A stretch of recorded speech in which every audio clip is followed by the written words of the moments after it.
Okay, got vocal. I'm good to go here. I am starting a little bit early here, and I realize that there will be some of you who'll be joining. You can always scroll back on the recording. I am recording this. And we're down here to weeks 7 and 8. Week 7 is today, the 9th, and then the 11th, 13th, and then, of course, Module 8 is 16th, 16th, 18th, and 20th. Of course, the 20th is a fall free day, is part of fall free days, if I'm not mistaken. So but we'll have Monday and Wednesday classes. So I've got a recording today, and then we'll do another one. And Sue's joining me here. I'm a little bit early. Suzanne, glad to see you here. And as I have folks stream through, we'll be okay. Glad to have you here. And if you would, go ahead and mute your microphone if you have one, so that we don't have any stray sounds. I'm going to just very quickly give us an overview of what we've got going on. We've got a couple of assignments that are due on the 13th, which would be the end of the week. One is cluster analysis, and the other is PAR nonlinear. Okay, and those are both due. And the PAR nonlinear, that solution, we'll talk about it next week. And then I have a key for it that definitely want to talk about it. But we're going to be changing gears here for just a while, and I want to remind everybody, which I'm probably going to have to do, but there's a second textbook in this. There's a second text in this course, and it's called Data Smart. And I'm just going to pop over to Amazon for a minute and do a search on books.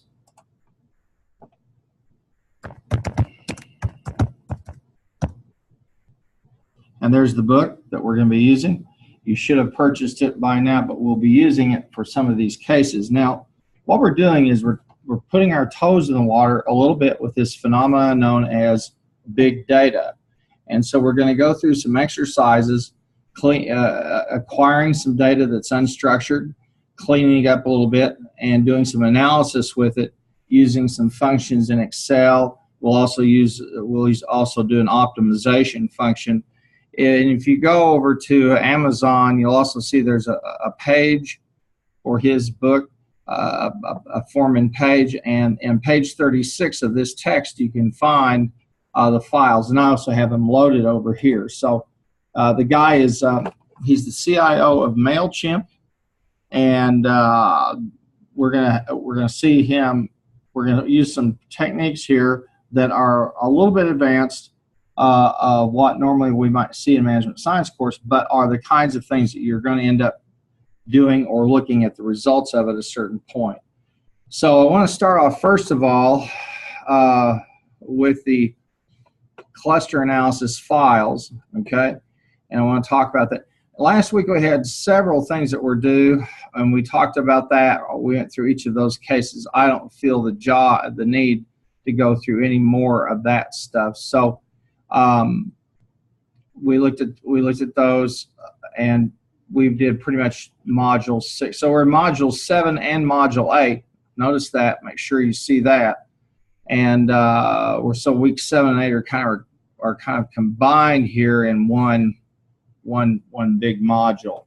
Now, I went ahead and I have the PAR linear solution explained. And I want to go ahead and I'm going to make that published. Let's see, when does it due? Hang on here for a minute. Do I want to do that or not? Okay, yeah, we've got PAR linear. Yeah, it was due back. Yeah, it's due on the 13th. Okay, so I want to talk about PAR nonlinear here for just a minute, and then we'll take a look at it here. And what I'm going to ask you to do is to use a what-if analysis tool to obtain a value of 65,000 in cell B18 in the PAR nonlinear file. And I said in this instance, don't use the data table. So let's go over to the files, okay? and we're going to find the par nonlinear. And we've been working over, and if I'm not mistaken, par nonlinear is over in chapter 8. Pretty certain it is. And yeah, and here they revisit it as a nonlinear problem. Okay, and we're going to find that whereas we assume that the data are linear in nature, we're going to run into some cases now where we don't assume that. And if you want to see that depicted graphically, you can see it in figure 8.3, 8.4, 8.5, 8.6, and 8.7, where we say that the data don't fit that model. Now, the par nonlinear case, and we'll find that over here in just a second for you.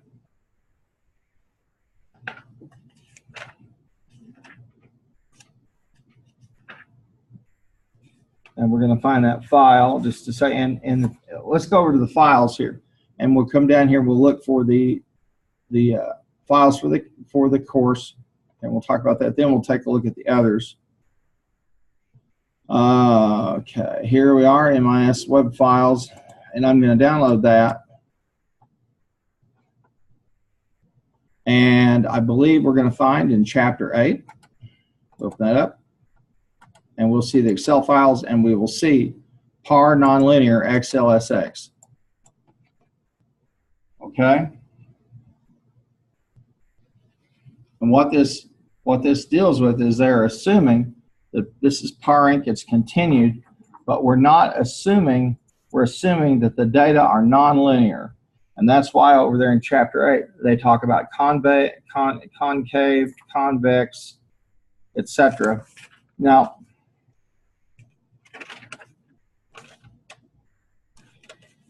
over on pages 407 to 409, which is appendix 8.2, you're going to see at the bottom of page 407, appendix 8.2, solving nonlinear problems with the Excel solver. Hiya.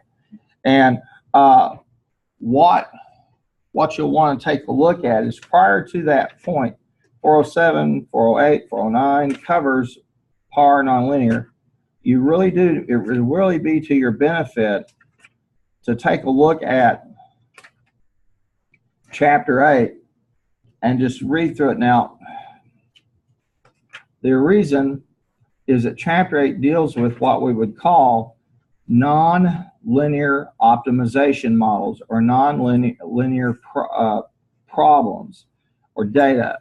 And the authors do a pretty decent job, okay, of walking you through that.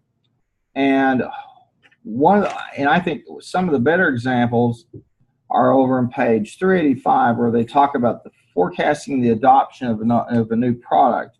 We know that the adoption of a new product tends to look like or resemble what we call the S curve. If you see there on page 386, you're going to see how the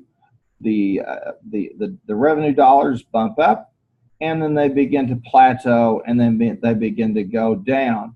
Now, you see another one, that's one, the doctor. Then you see the Terminator 3, and you see where that one started off high and went down. So neither one of those are linear. In fact, they're concave and they're convex. And when we work with those kinds of data, we can still do some optimization. The modeling becomes a little bit more of a problem. And so that's why it would be really beneficial to you to take a look at the glossary over in 390 and 391 as they talk about local maximums and minimums and global optimums and global maximums and global minimum. In other words, when we move into the realm of non-linear data, such as at the top of page 389, One's concave, one's essentially convex. And we look at forecasted values versus observed values. What we start to see is there's some extreme variation until they kind of settle down and hit kind of a plateau. And what we're seeing there is kind of what we would call a rolling horizon method, where we look at forecasted versus observed values. And probably the best set over there for you to take a look at is that from the doctor. And they walk us through some of those problems and some exercises, but it would be in your best interest to take a look at Chapter 8, because they're not typical. Most of the stuff we'll work with will be linear, but you do want to be prepared for those. And that's also a segue for us to begin to work with the foreman chapter. So what I've asked you to do, okay, and you have B18, is I've asked you to get a value, use a what if tool to get us to a value of $65,000 in total profit. And that's the power nonlinear case. And power nonlinear is, they walk you through that over on pages 407, 409. So you really do want to take a look at this chapter. It's going to create, it also sets up us a better understanding of what we're going to be doing when we work with the foreman text and those problems. And I want to go back over here for a moment. I think I had pulled it up over at Amazon. This is the text, the Data Smart text, and we're going to work through 2 or 3 of the cases in here that are definitely dealing with what we would call unstructured data. Now, you know, when we click data and you click what if, you do know that you've got some choices there, and you've got scenario manager, goal seek, or data table. I'll tell you, don't use data table. It's not going to do you any good. You don't need it. But either one of those two, the scenario manager or goal seek, you could use, and that's what I ask you to do, is to use them to get the maximum total profit to $65,000. And that's what we're going to try to do. Now, let's see who else has joined us. So, Alexa, glad to see you. Allison, Amanda, and of course, Suzanne was here. Please make sure you got everything muted on there. But we're moving into a realm there. This gets a little bit trickier. And I kind of married Chapter 8 to this foreman text because we're going to be working with some highly unstructured data. But what we're going to do is clean it up, get it into a workable form, and then use it to get some insights about our customers. So that's one of the assignments you'll be working on, is that power nonlinear. And now let me pop back over to the modules. Okay, and of course, and don't forget, I put the 2 modules together, and that's why I put the and. This is module 7 and module 8. Now, on the 13th, you not only have power nonlinear, but you have this cluster analysis. Now, this one we're going to do in class, and you really will need to have the foreman textbook with you. Okay, you're really going to need to have it with you so you can follow along. I also have some resources over there for you to use. Okay, and I have some information about MailChimp and that company and what they do. I also have some information for you about what we mean by concave versus convex functions, and some economic models of nonlinear functions, cluster analysis. This is over a SAS, a stat software, and then another cluster analysis tool, and a tutorial on the offset function, because we're going to be using the offset. And then we're going to look at distances and silhouette, and we're going to look at k-means clustering and using that. And that's one of the things in the textbook. At the very first chapter, we talked about the idea of using models, and we're going to see that he uses a model to take a look at some customer preferences, okay, and see if preferences cluster around a particular thing. And that very first case is going to be cluster analysis. And again, I have the link to go over and get to go and get the foreman files is over there on page 36 in the textbook, and I also have the files there. So I want to go ahead and let's take a look at the files. Okay, and I think I just have a Foreman file zip. There it is. It's called Foreman Files. He's the author, and we'll want to download that. Okay, and we're going to talk about cluster analysis. Now, cluster analysis is covered over in his book in chapter 2, and he talks about using cluster analysis. Now, when we do data analysis, all right, let me open the Foreman files up. There they are, first of all, and then chapter 2 is going to be the wine. I know this will get you all titillated and all lathered up. But what we're going to do is we're going to find out if people who purchase a particular type of product at a particular time in a particular volume, if they cluster. In other words, is there a market segment that we can identify and put that person into? Okay? Now, this is a technique known as cluster analysis. And it's a technique that's been around a long time. Statisticians have used it, and that's why I have the links for you over there to some of those products at SAS and a couple of the other, at least one other product that works with cluster analysis.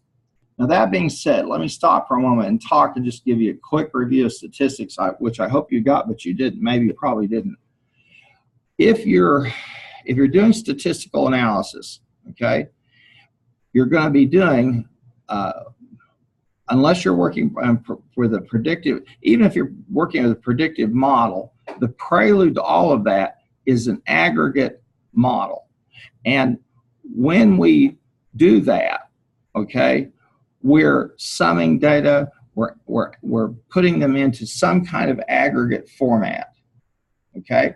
You say, what do you mean? Well, let's take a set of data, and what would you do?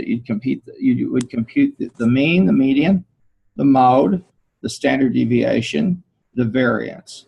Okay, those would be just the fundamentals.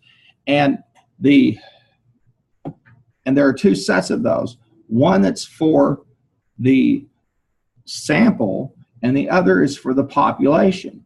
Now, a lot of times, and I serve as a reviewer on a lot of journals, and so I'll look at the stats, and sometimes people will mistakenly use sample when they should use population. Other times they will use population when they should be using sample. It just depends upon how much prior research there's been done, how much prior research has been done. Now, most researchers, and I'm one of them, if I have to, if I take a data set in and work with it, I'm going to assume, okay, that I'm working with a sample.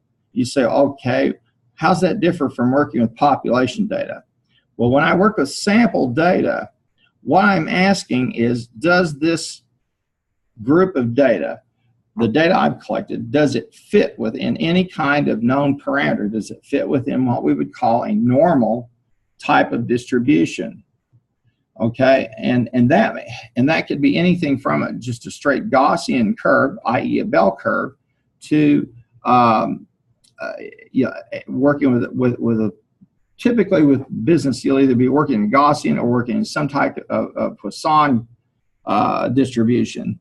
And so for most of us, it becomes an issue is we might use sample statistics, okay? Sample statistics, mean, median, mode, standard deviation, variance, okay? Z-scores tell us one of two things. They're kind of like a mirror image they're like two sides of a coin. How far away is a piece of data from everything, i.e. is it an outlier? And number two, is it an outlier that's above or below where everything tends to mass together? And that's why we use cluster analysis, because we know that in that big glob, within that big glob, are going to be segments. Now, if you take a Gaussian distribution, i.e. a bell curve, and you divide it up in terms of probability, Start at the mean. If you go to the right, one standard deviation above the mean, roughly 34% of all cases will fall there if it's normally distributed. Then at 2 standard deviations above the mean, it's about 14%. And at 3 standard deviations above the mean, it's about 2%. So you cover about 50% of the normal curve on that one side.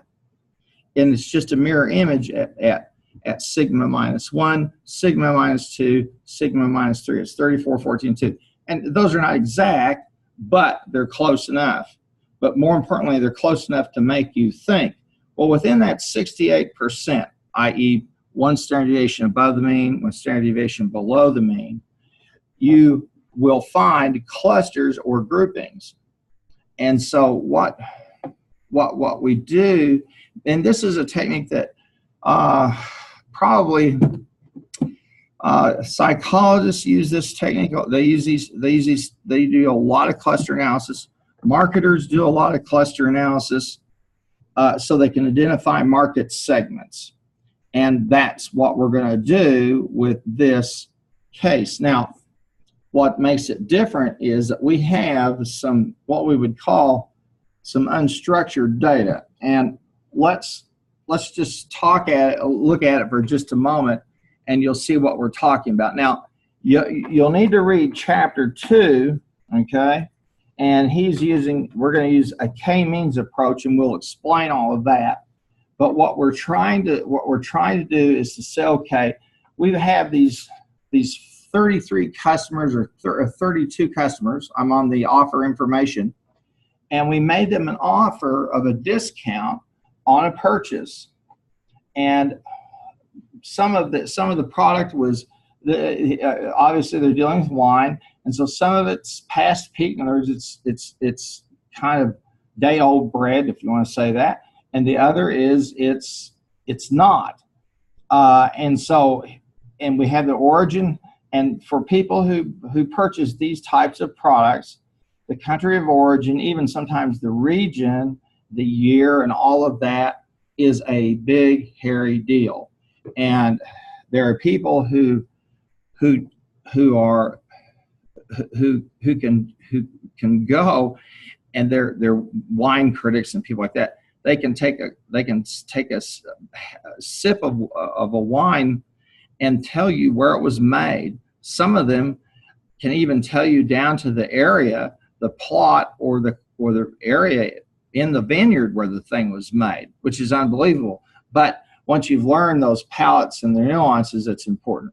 Well, that's good and well, but what we've got are some offer informations, and what we're trying to say is, okay, we're kind of doing an A and B analysis here.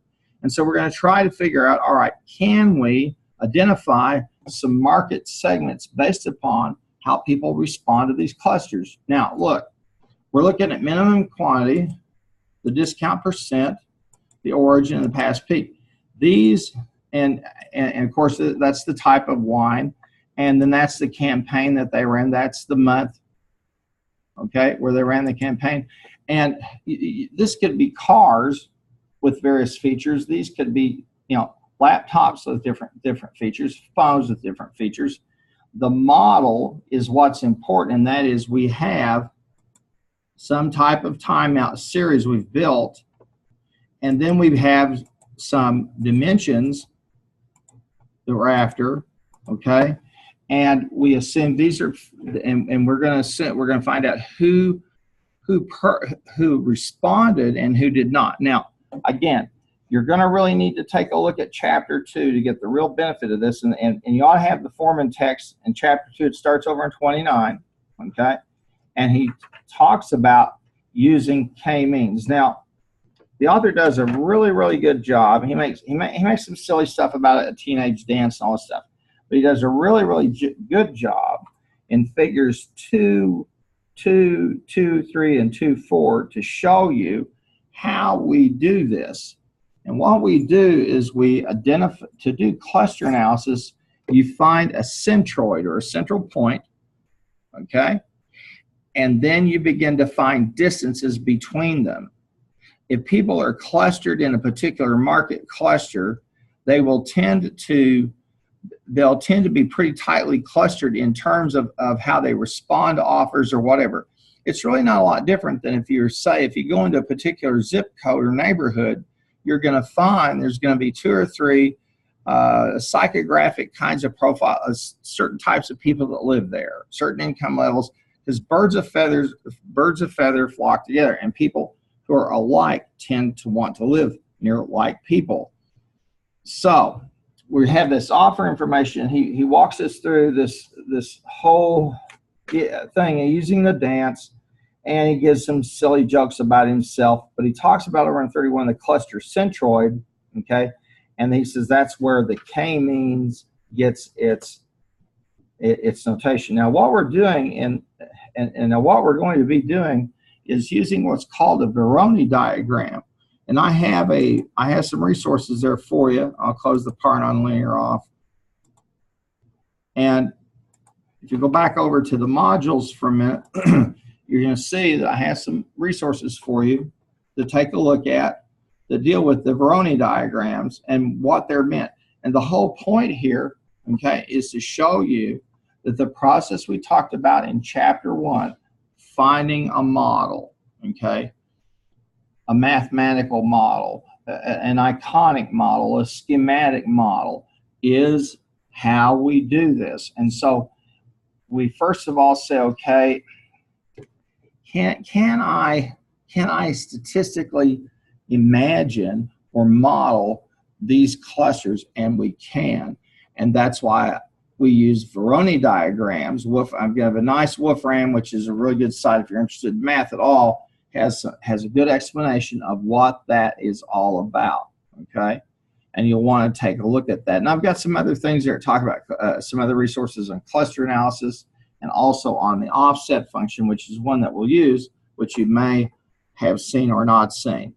Now, again, this takes us a little bit beyond data science, management science, into what we would call data science, okay? But you need to be exposed to a little bit so you can have some comfort level if you run into this type of thing. But I think more importantly is for you to see and to understand that there are some real underlying there's the data if we use data wisely, we can really get some deep insights into what's going on with our customers. So I would encourage you, first of all, to take a look over there over at chapter 2. Now, what he's going to do is we're going to slice these up into 3 segments, and then we're going to slice them up into 4. The whole idea is to find market segments, so we can tailor our message, tailor the experience, etc. Well, here we have the offer information, and let's click on the transactions tab, okay? And we'll see these are the transactions that they took, okay, their last name and what offer they selected, okay? And you'll see we indeed have some people who responded multiple times. We come back over here, and those are the transactions. That's the name of the person, the customer's last name, and the offer that they took.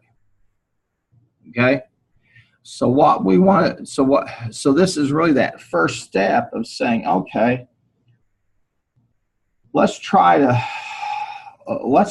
find out, are there some patterns that are going on here in terms of these customers' purchases? And the third tab here will start to give us a peek, and that's a pivot table, okay? Now, if you look at the pivot table, what you'll see is basically we're looking at the count of the offer, column labels, these are the people, the customers, okay? And what offer did they respond to? And then we get a total. Now, if you want to see what I'm talking about in terms of cluster analysis, you want to see in this data set, here's what we do. We just zoom back out of it. We zoom out and zoom out a little further and go a little further and go a little further. Now, if I use some conditional formatting on this data, I'm going to do that here. Okay, and I might want to move that up a little bit. And I'm kind of doing a rough cut here. And I'm going to highlight cells, highlight cell rules that are equal to, let's call it 1. And we're just playing with this. We can back out of it, but you can start to see I can identify some clusters in there. Now, the distances have everything to do with that, and this is based on Euclidean distance. Okay, you go, oh, it sounds like geometry. Yeah, I get it. But we know that Euclidean distance tells us some things about how things are spatially oriented, and we can take that same kind of model and say, okay, well, how are people oriented towards what they purchased in terms of these offers? Okay, so he has that very first pivot table and walks us through that. Now, let's go ahead and we'll just back out of that for a minute because we'll get rid of those, and we'll come back up to this view. Okay, and we can see, and he has a nice little pop up for us. Okay, and the count of the offer number and how many times people responded to them. Okay, now if we want, we could make this a little bit more visually easy to see. We could go ahead and scroll down and put some, add some, we'll go ahead and add some borders just to make it a little bit easier to see. And we missed some down here on these last 3 rows, so we'll go down here, capture them, and get all borders as well. Then we see the totals, the grand totals at the bottom. So we have the number, the count of the offer numbers that customer Allen took. Same for Anderson, Bailey, etc. And so we start that first process using the pivot table to try to begin that process of clustering. Now, over on page 37, okay, he shows you the offer information. Talks with us a little bit about that. And this is a wholesale wine emporium, and he shows us the initial data set, and the metadata on each offer is saved. Okay, and he gives us that there in figure 2.7. We just got through looking at that. Okay, now the next thing that he does is he provides a custom sort. We'll go back here for just a minute. Here's the raw data, and then he does a custom sort, okay, where he does it by offer in ascending order and by customer in offer in descending order and customer in ascending order. And we ought to be able to come over here and click on the custom sort, and you'll see that, okay?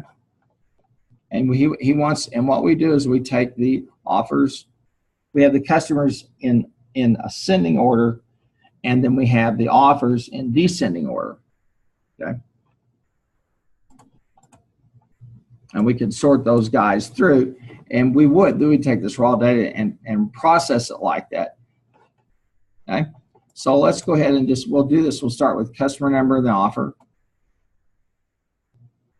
We're getting him down here. Now what we're doing also is just some preliminary analysis. We have the raw data, and we're just going to play around with it. And of course, obviously, the third thing we're going to do is then throw it into the pivot table so we can see how things kind of shake out. And what I did just a minute ago, taking that data and kind of getting a perspective on it, was the type of thing that we can do with a pivot table when we can zoom in and zoom out. Now, I'm going to click custom sort and make sure my data has columns. And I want to do the custom sort. I want to make sure I made my note here by offer. And so I'm going to do it, sort it by offer number. And I want that largest to smallest. And then I'm going to add a level, and it'll be by customer. And we'll alphabetize the customer, excuse me. And we'll, boom, there we are. Okay. Now, this is just a way just to look at the data a little bit. We could reverse these. We could go back into the sort, take a look at them. Again, it's just a way for us to kind of get a feeling of what these all look like. Now, also, if I want, I can start and I can use the conditional formatting here, and you might want to do that. And I'll say, okay, I've got, how many offers do I have? Well, I think I've got 32 different offers. And so I can start just simply trying to use some conditional formatting, or I could do a bar chart if I wanted, or something like that, to visually depict how these are laid out. Okay, so it doesn't really matter. But as long as I get the groupings, I can start to see the groupings here. Groupings appear. For example, here's offer 32. Okay, now I've got four people who responded to offer 32. Excuse me. Let's do this for a second. Let's copy them. Okay, and let's paste them over here. Okay, and let's go down. And I'm going to just do a very simple thing. I'm going to click Find Cooper. Okay, and let's see. We'll put Find what Cooper. And we won't replace it with anything. I just want to find the next Cooper. And it certainly is not cooperating with me today, is it? No, not at all. All right, let's find Cooper. And I'll replace it with, I guess I want something. Let's put it with Cooper with a K. We can always back out of this. We'll replace Cooper with a C with K. I'll find. Next one's. Now, we found Cooper down here who also took 20. We found Cooper also took 16. Now, let me stop for a minute and say this. One of the issues with this is that we assume that these are all unique customers, that we don't have people have the same name. So in the real world, you'd have customer numbers assigned to them, and you'd be sure. So do a healthy suspension of disbelief and just say, okay, these are all different people. All right, and we'll find the next. And we'll find the next. And there are. So let's go back over there. We found Cooper did 32. Cooper did 20. Cooper did 16. And Cooper did 4. So we know that Cooper is buying a certain type, and we could go back over to the offer information, okay? And then we know what Cooper's bought. The same with Gomez, the same with Kelly, the same with Young. Now we can go through, that's a pretty tedious process, okay? So to try to find the clusters, that would be just a nightmare, but that's okay because we can do it, we can start the process using the pivot table, okay? Now, if you take a look over on page 39, and it will really be important for you when we go through this case so that you get the maximum amount, you really do need to have your book and the Foreman book, the Data Smart book, and and I also have a lot of notes up there that I prepared for you so we can follow along. He provides us a good narrative, okay, and the narrative is helpful because I have for you the finished product so you can sell, so you can see what's going on. And he's added some stuff in here like little pop-ups, so you can put the pop-up, okay, and see the offer and who responded to it. So we've got the pivot table to organize those data. Now remember, okay, we've always talked about, working with a model, okay, and what we're saying is, all right, is there something out there that helps us determine clusters, and what would it be? Well, when you think about it, okay, clusters imply distance, all right? Now, real simple example, and this is one of those where what we see is the author, and a lot of people who work in data science will say, okay, what model is out there in the real world, or maybe the physical sciences, that mimics what that we can mimic to get what we want, and that is to find out, do people buy, what are there sets of people who buy it tend to respond to the same to a product, or in this case the offer. Okay, well, Euclidean distance would be one for sure. And if you don't believe me, drive into Oklahoma City and take a look, and what you will see is a whole bunch of tall buildings together. Why? Is there's no law that says they can't build them anywhere else. Why? Well, because those types of structures serve a certain function, okay? And since they do, they tend to be clustered together. And it's the same with housing additions. It's the same with how people travel. And so we're going to use that Euclidean distance. We're going to compute a thing called the K-mean to try to find out if we've got groupings in our data. If we do, and we can identify them, okay, then we know how to tailor our message and market to them more effectively. Now, what we're going to do, if you read through the chapter, you'll see we're going to slice and dice these up into 3 segments. Then we'll do it with 4, okay? You said, well, could I do it with 5, 6, 7, 8? You could do it with 1,000. It's just simply a matter of iterations. And if you have a large enough record set, and you have a large enough transaction set, you really truly can do that. So if you've done any shopping for something, and even if you've purchased something, and then you start seeing banner ads and pop-up ads for similar products, or maybe the same product you purchased, don't be surprised, because this is one of the methods people use to identify market clusters, okay? And once you've identified a market cluster and you know what they like, then you're in good shape. Now, just to show you again, to remind you, okay, I'm going to do a new tab here, and I'm going to do Esri Tapestry. I understand it's easy to believe, there we go, Esri Tapestry. It's easy to believe sometimes that a lot of us in academia are kind of out of touch. That is not so. We all have to stay current. So I want a zip code, okay, and I'm just playing around with this. I'm going to put in a zip code 74804. That's Shawnee. And I can select 2 topics: population density, okay, age, okay, the number of people that charge more than $1,000 a month on their credit card. How many of them online do online banking? Do they watch college football? What are the graduation rates? What do I want to know? And what we're doing here, if you look, you're going to see these are clusters, okay?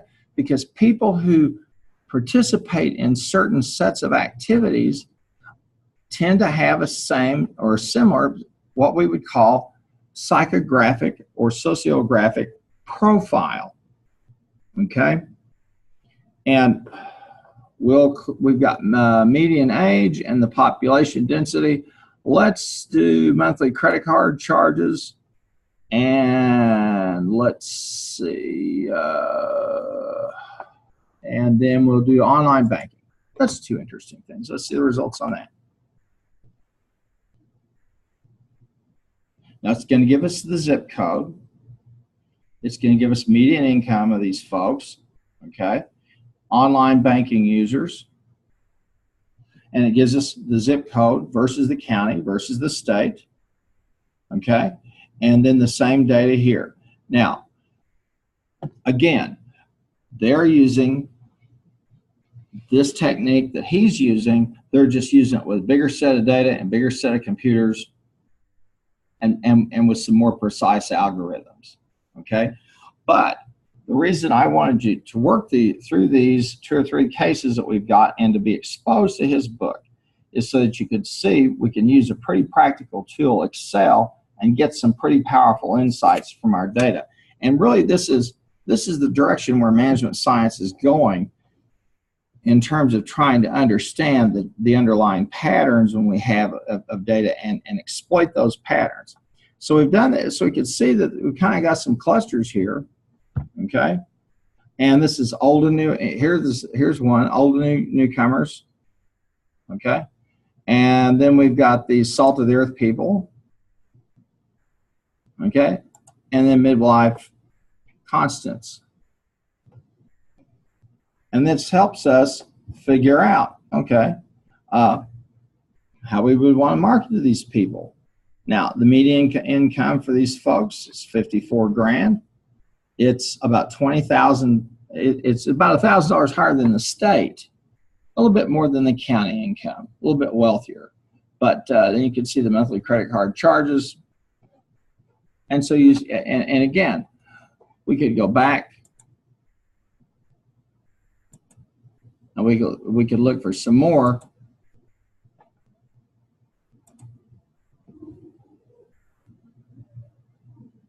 Clusters.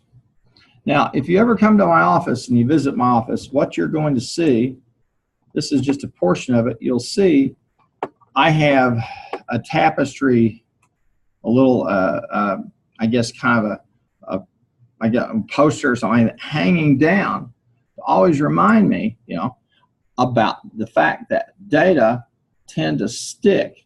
And we know the interesting thing about what the good Lord did with people is that in mass, in large groups, people tend to act extraordinarily alike, but at the individual level, they act very differently, which is why, you know, we're marvelously made, as the Bible says. Well, let's go back over here and take a look, okay? And we've got our clusters, and we've got this first cut where we've looked at, used the pivot table, and he talks about that over on page 39, okay? And he says at the very top of page 39, for a primer on pivot tables, see chapter 1. Let me say this. I think it'd be in your best interest really to go back to chapter 1 and take a look at it and really get up to snuff on pivot tables. I think they're the most powerful tool in Excel, with the exception of the optimization tool. But we could see again the clusters that we have, okay? And so we've put them first of all into a matrix. Here's our matrix. All right. In the matrix, what we've done here is we've added in the offer number, the campaign, the type of wine, okay, the minimum quantity, the discount percent, the origin, and the past peak. Now, yes, I know we've got a case involving wine, and it's exciting. I would say this: I went on a tour of this has been many years ago. I went a 3-week tour of Silicon Valley and then Napa Valley, and I went to the Corbel Champagne operation, their vineyards and their production facilities, and it's amazing how they make champagne. They have a huge cask, and underneath the cask is a machine that will on a timed basis very gently move that cask so that stuff won't settle, and it ages. It was just absolutely blew my mind to see how they were doing that. So you know, it was quite a thing to see how it was all produced, but also a very risky business because you're at the mercy of nature in a lot of ways. Well, here's the matrix with everything thrown in together, okay? And he's going to talk about this over on page 40. Now, if you've had your book and you're following me, you're going to see I'm just walking straight through it, okay? And I want to do that so that you can see how he's kind of taking the approach. So we had this offer information, raw data. Then we just took this transactions and we kind of put them into a sorted into a sorted setting, so, you know, just to kind of organize them a little bit. Then we went and used the pivot table, okay? And now we've developed the full-blown matrix. Now we're able to start to work with these data as if these are points in space, okay? Now, if we want to look at distances, for example, we use Euclidean geometry to figure that out, to figure out circumference. So if I want to know the circumference around Bailey Business Center, it's pretty simple. I plug in the math and do it, and I know what the circumference is. I can find out how many homes are within the within a mile circumference, 2 miles, whatever. The whole idea, again, is that it's management science, and we're using a model. And we're saying if people fit a particular cluster, then they tend to have similar purchasing patterns. Okay? That's why when we went to the Esri Tapestry, we saw those 3 psychographic or sociographic profiles of people. Okay? And they fit a certain profile. They live where they live, they shop how they shop, they believe what they believe. And the bottom line is, once we understand that, then we can really have an insight into how do we market to them, how we deal with them, etc. So he shows us the matrix, okay, and how that's designed. And then all we've done here is we just took the pivot table and we added this other data, the remainder of the data about the transactions in. Now, if you were to ask me, if you're taking data admin with me and you say, Dr. Harmon, is that a fact table like you talk about so much? I would say, yes, it's a fact table. Why? Well, because it shows dimensions for this product, but it also shows me who took a bite. Okay? So I have a fact table for all intents and purposes, and each of these is a record. Each offer is unique, okay? And it's unique because it's a point in time. But they're all unique. Yeah, they are practically, I think they're all unique. They're unique, they're unique offers. Even if you offer the same thing, same percentage, etc., if you do a different day on different days, they're unique. So you have a set of records. Basically, what I have here is a data table, but I just have it in the form of a pivot table, or I have it in the form of a matrix over in a spreadsheet where I can do a little bit more heavy lifting. And what we've done so far is we've taken these data, okay, and we've cleaned them up and we put them into a way that we can deal with them. Now let's back out for just a second. Take a look. We'll go a little bit deep, a little bit further out. Go a little bit further out so we can see them in perspective, okay? And again, if we, like we did with the conditional formatting, these are the same data, we could use the conditional formatting and start to see the clusters. You can kind of see them a little bit. They kind of are implied. We'll see sets of them all together, okay? Those are going to be some clusters, but we're going to cut this up into 3 giant clusters. Then we'll cut it up into 4, and we're going to talk about that, and we will move through that probably on Wednesday. But I want to just get you started reading. Please take a look at the first. If it's chapter 2 is what we're working on. This is cluster analysis, okay? And now he gives us some basic stuff over in the start of the chapter, and he tries to be funny and all this stuff. Okay, look, this guy is so smart, he's scary, and Mail. I don't know if any of you know about MailChimp, but MailChimp is a software application for email that they sell to companies. And what MailChimp does is it manages people's email. Okay. It says, okay, this is important, this is not important, this is spam, get rid of it, this is good, etc. Okay? And so for all intents and purposes, what we have is a picture right now in terms of how they're laid out. And we're just going to say, okay, we're going to pretend that these are all points on a plane, and we're going to use the Euclidean centering and k-means to determine, okay, does this stuff tend to kind of all in a cluster. Okay? And so, again, it's a good way for you to see how we can work with unstructured data, because these are really what we're dealing with. Now, so you'll want to take a look at that, and they're over on page 43, and we started a little bit early, and we're at 11:43, so I'm going to stop here in just a minute or two. But over on page 42, okay, and to kind of get you up to speed, really start at page 41, and where he talks about starting with the 4 clusters, and then Euclidean distance, okay, and how that's measured. And you'll see there in the middle of page 43, he shows you the equation, okay.